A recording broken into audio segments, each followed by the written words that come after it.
Yo, what is up, my Nakama? So my name is Daniel and I'm a first year medical student, and in this video I'm going to talk about how I memorize everything in medical school.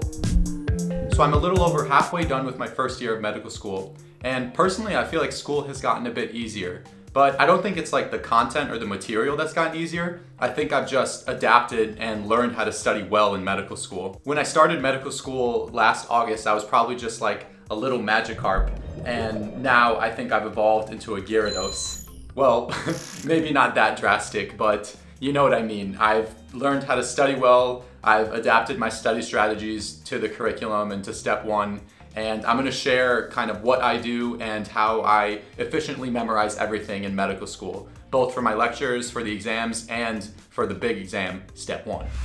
So you might have already guessed it, but the first thing I do, and something that I'm a huge proponent of, is spaced repetition with Anki. Now, if you don't know what Anki is, it's like a flashcard-based software program where you answer flashcards on a certain topic. For me, it's medical school, but it could be used for languages or for any other topics. And basically, as you get questions right, you will see the cards further and further into the future, so it spaces out those cards and those topics, and it essentially reinforces things that you don't know really well. So for example, if you keep on missing a card about a certain topic, whether it be about embryology or neurology, then Anki, the algorithm, will show you that card more and more so that it really reinforces and ingrains that card into your memory. And the best part about Anki is that you don't really have to do any of this spaced repetition on your own. It's all handled by the algorithm in the background. Basically, you just have to worry about making your own cards or using a pre-made deck and making sure to do your reviews every single day. So the second thing I do, which I think is critically important, is to really learn the material before even approaching Anki.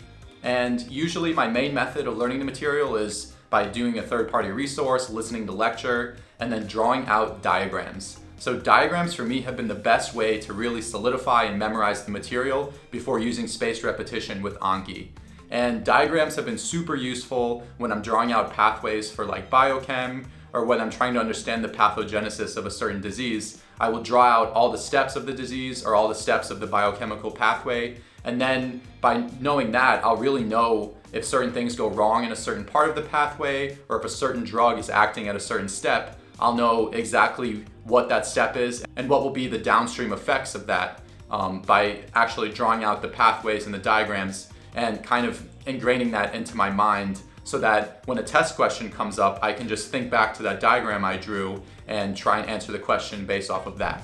Now, the third thing that I do to really memorize this load of information in medical school, and something that is really important for step one preparation, is doing a ton of practice questions. So our school was grateful enough to give us a free subscription to USMLE RX, which is like a step one QBank resource.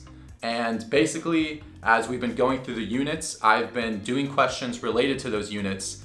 And the way I really learn from that is by looking at my missed questions. And not just the right answer, but all the wrong answers as well. Because usually those programs, they give you a lot of explanations of why all the other answers were wrong. And you can actually learn from that. And you can even make Anki cards from that so that you never get those answers wrong and you knew why they were wrong in the first place. And this has really helped me out a lot because, you know, I actually don't really memorize the answers that I got right, because I just kind of skim by them because I'm like, okay, I got it right, I know this. But I get really like distraught when I get an answer wrong. I'm like, man, why did I get this wrong? Why was my thinking illogic? Was it because I just didn't know enough about this subject? And once I've kind of identified what my problem was, I will then go back and reinforce that material, or make an Anki card out of it, or kind of just review the material in first aid if I just have to brush up on the subject quickly. So yeah, I really take advantage of question banks, and especially when I get answers wrong, I try and learn from them, and that really sticks in my memory. And another QBank that I use, by the way, that I would really recommend is called AMBOSS. I'm actually an ambassador for AMBOSS, and I really love the program. Besides it being like a step one QBank that's been proven to really increase your step one scores by people who have completed the entire QBank, there's also like a library full of all the information associated with step one and all the pathologies and diseases and stuff. So like if you get a question wrong, you can go to kind of the library that's associated with AMBOSS and really learn like the high yield information. So it's really good to pair that while doing the questions in AMBOSS. So I'd highly recommend that resource, and I'll probably have something in the link below if you want to try out like a free trial of AMBOSS. you can use my link for that. Now, the fourth way that I'd recommend to really memorize the information in medical school relates to something called integration. And it's something that one of our professors at my school really emphasizes. And she makes a huge note of using integration as we continue with our subjects forward. And what she means by this is integrating previous material into our current unit. So this is kind of the first time where I can actually do this in medical school, because when you first start anatomy, for example, no one knows anything, and this is your first subject in medical school. So you can draw upon your previous knowledge from undergrad, like if you took anatomy and physiology or any sort of biochem courses. But for the most part, everyone is kind of starting on a clean slate. So there's not much integration as you first start medical school. But now I'm in my first system pathology unit, which is neuroscience.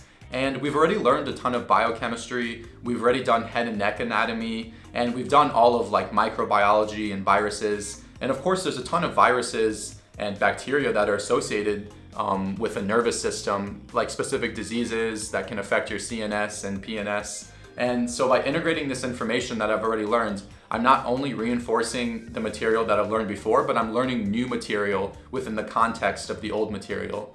And doing this integration constantly and kind of thinking about what you previously learned and how it affects what you're going to learn is super important, especially for step one. And it's also a great way to just use spaced repetition in the context of learning new material. And hopefully as I continue medical school, the integration will like compound, because I've already learned so much before that when I'm on my last unit of first year, I'll have such a foundation to build upon that it'll be really easy to integrate everything. And then when it comes time for dedicated and step, hopefully I will have everything 100% integrated. Hopefully. So my fifth and final tip in dealing with the vast amounts of information that's thrown at you in medical school is to get enough rest and to exercise well. So I was nervous going into medical school that I was going to be studying like 12 hours a day. I was going to have no time for exercise. I was just going to get fat. And luckily none of that happened. I do admit that I was studying a lot more during anatomy than I do now.